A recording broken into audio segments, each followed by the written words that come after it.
ஏண்டி சாந்தா, விஷயம் தெரியுமாடி?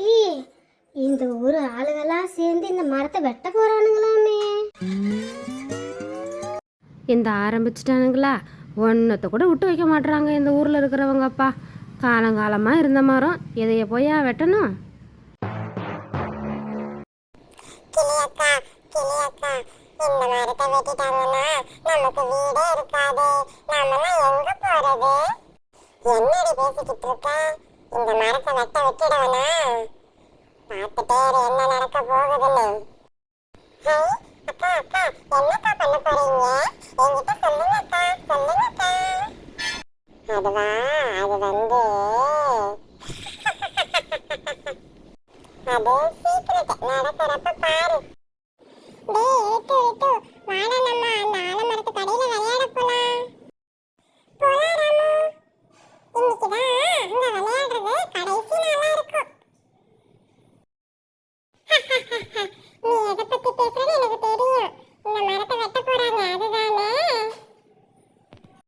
தெரிஞ்சுக்கிட்டு அழுதுன்னு பார்த்தா சிரிக்கிற. உன்னால அந்த மரம் இல்லாம இருக்க முடியாதேடா.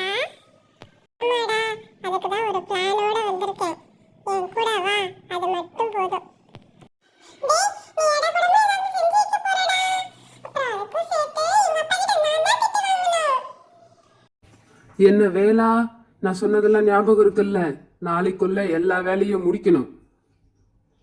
அந்த மரத்தை விலை பேசிட்டேன், சீக்கிரமா வெட்டி கொடுக்க வேண்டியது உன் பொறுப்பு. உத்தரவுங்க ஐயா. நான் நீங்க சொன்ன மாதிரியே முடிச்சு கொடுத்துட்றேனுங்க ஐயா. ஆனாலும் ஒரு விண்ணப்பம் ஐயா, இதெல்லாம் நீங்க தெரிஞ்சுதான் செய்யறீங்களா? ரொம்ப காலத்து மரம். எதிர்ப்பு கிளம்புன்னு தெரியும். ஆனா என்ன வேலை உங்ககிட்ட இருந்து ஸ்டார்ட் ஆயிருக்கு?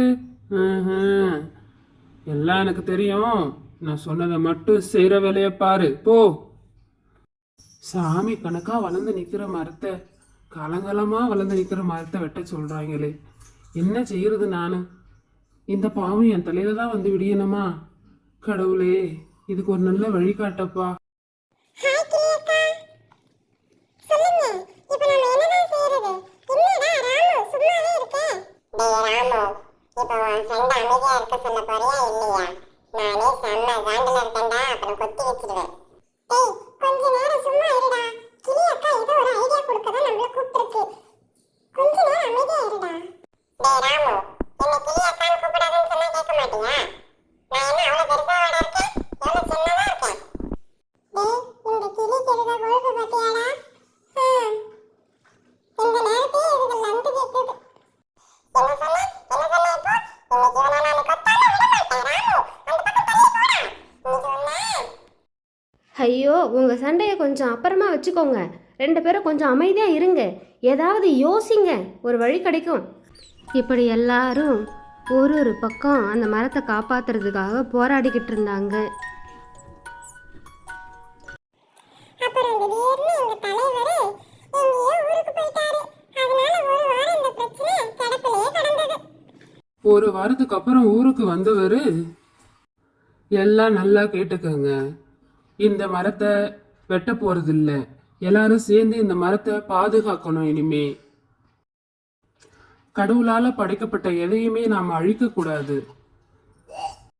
காலம் கடந்த ஞானமா இருந்தாலும் எனக்கு இப்போ வந்திருக்கிறத நினைச்சு நான் பெருமைப்படுறேன். இந்த மரத்தை அழிக்கணும்னு நினைச்சதுக்காக கடவுள் எனக்கு நல்ல தண்டனையை கொடுத்துட்டாரு. இனிமே இது மாதிரி நான் கனவுல கூட நினைக்க மாட்டேன். நீங்களும் இந்த மரத்தை பாதுகாக்கணும். ஆளாளுக்கு என்ன நடந்ததுன்னு தெரியாம அல்லோலப்பட்டு இருந்தாங்க. அப்பதான் ஒரு பெரியவர் வந்து சொன்னாரு, ஐயாக்கு திடீர்னு உடம்பு முடியாம போனதுல அவருக்கு ஏதோ ஒரு தீராத வியாதி இருக்கான். அந்த வியாதி குணமாக வேற எதுவும் பண்ண வேண்டாமா, இந்த ஆலமரத்து காற்றை சுவாசிச்சாவே போதுமா.